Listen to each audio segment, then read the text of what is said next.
Hey, Tyler Walton from Tyler Walton Music here, and I am incredibly excited to bring you the second episode of In the Style of. Today, we're tackling none other than the lead sound designer and composer to one of the most prolific survival horror franchises in all of video gaming.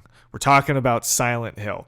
Now, I don't want to waste any time. I want to jump right into it. So, without further ado, it is my extreme pleasure to bring to you In the Style of Episode 2, Akira Yamaoka.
Perhaps the best place to start when discussing such a beloved figure in the industry would be my own first exposure to his work.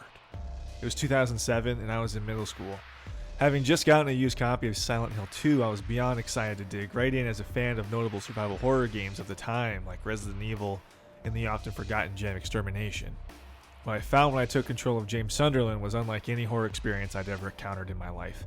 Silent Hill 2 was scary. Damn scary.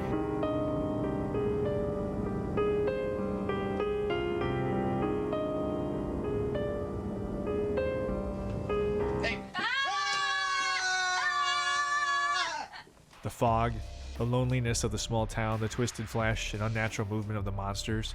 I was perhaps a little too young to understand the complex thematic themes of guilt, grief, sexual violence, and frustration.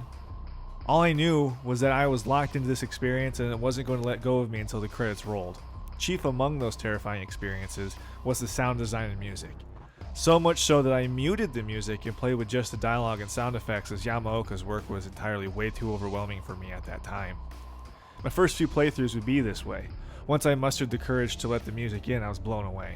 I was very early in my journey as a musician, but the mixture of ethereal synths, grinding percussion, and melancholic indie stylized guitars hit my ear in a way that embedded in me an appreciation for his work that I wouldn't fully appreciate until several years later.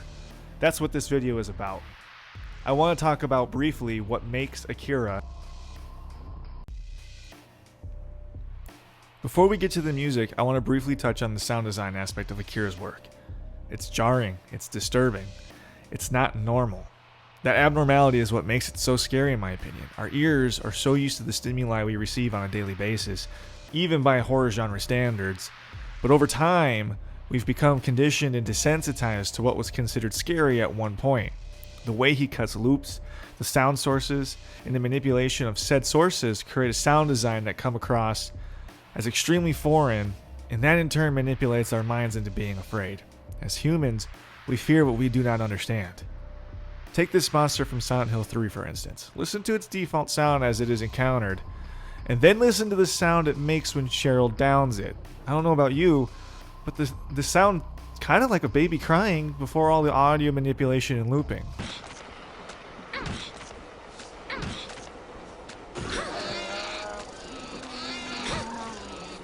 It's not what we expect, and the first time I heard this I found it genuinely jarring. Now we can't talk about Silent Hill sound design without mentioning the iconic radio static. Used to signify when monsters are near, nothing is more frightening than entering a room and immediately being overloaded with static and enemy sounds the second the room loads in. There's nothing unique about this static per se, however, the implementation of it is genius in achieving that horror effect.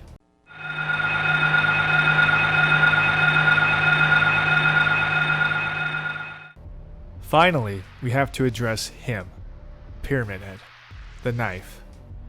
Hearing that scraping sound from the knife being dragged across the ground off screen, that immediate visceral fear knowing that you were in the vicinity of him, absolutely classic in its sound design.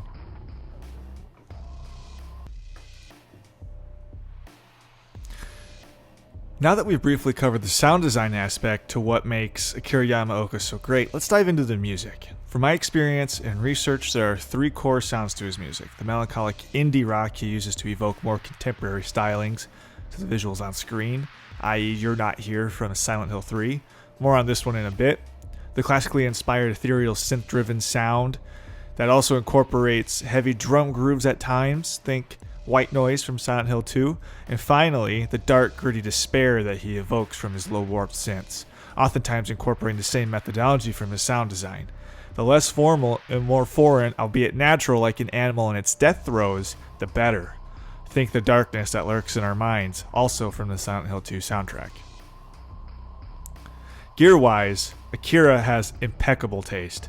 He's been seen playing Ibanez guitars live while also playing my favorite brand, ESP, in the studio. Mesa Boogie heads, I believe the iconic dual rectifier, are used live as well. Various FM synths have been documented in studio, while there has been a lot of evidence of Akira being an absolute master of Spectrasonics digital synths, which he used for various paths throughout his work. Touching back to the indie style he writes in, we can't bring the sound up without giving due credit to a longtime collaborator of his, an iconic musician in her own right, Mary Elizabeth McGlynn. Her voice prominently featured in the aforementioned You're Not Here, as well as Silent Hill Homecoming's One More Soul to Call. McGlynn's contributions to the sound of Silent Hill has left an indelible mark on the series, the sound, and the industry as a whole. She even tours with Akira when it's time for them to take the music on the road. Now that we've touched back on the indie rock side of this deep dive, I cannot help but think there's no better way to transition to the original music composed for this video. I couldn't have done it by myself without the help of one of my oldest friends, Kevin McGinn. I'm linking his social media down below, so please do share the love and send some support his way. He's one of the best musicians I know personally, and he's a massive, massive fan of Akira Yamaoka's work. Without further ado, I bring to you There You Went.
Well. What a video this has been.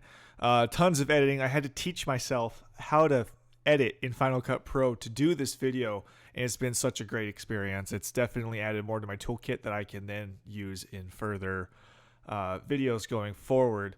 To wrap this up, I guess like the question remains is what's next on the horizon for Akira Yamaoka? Well, I mean, this has been covered extensively. However, I think like Hideo Kojima's PT was nothing short of a masterclass in horror, and we could really only assume that Yamaoka was on the project as well. I remember the day we found out it was all canceled. Like I opened up my phone, and then my immediate reaction was nothing short of, please, please, no!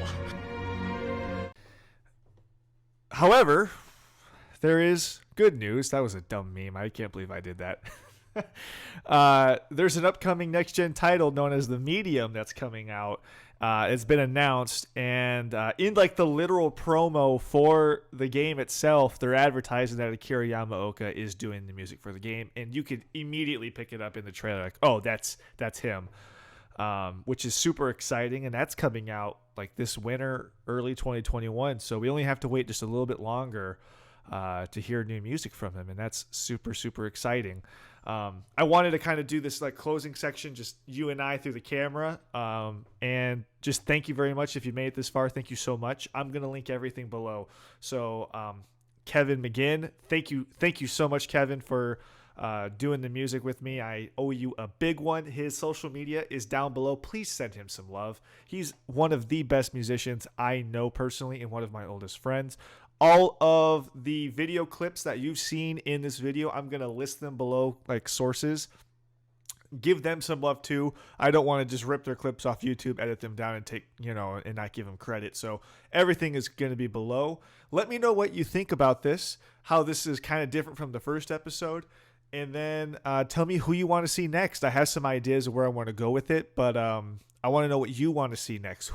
What musicians really, really excite you? And tell me, so then I can do some looking into them, and then we can do an episode on them perhaps. So that's really that. This has been Akira Yamaoka in the style of what makes Akira Yamaoka great. I think that's going to be the new name for the series. What makes great, insert artist great. I think that's what we're going to rename the series going forward. My name is Tyler Walton from Tyler Walton Music. You have been fantastic. Please stay safe out there. I'll see you next time.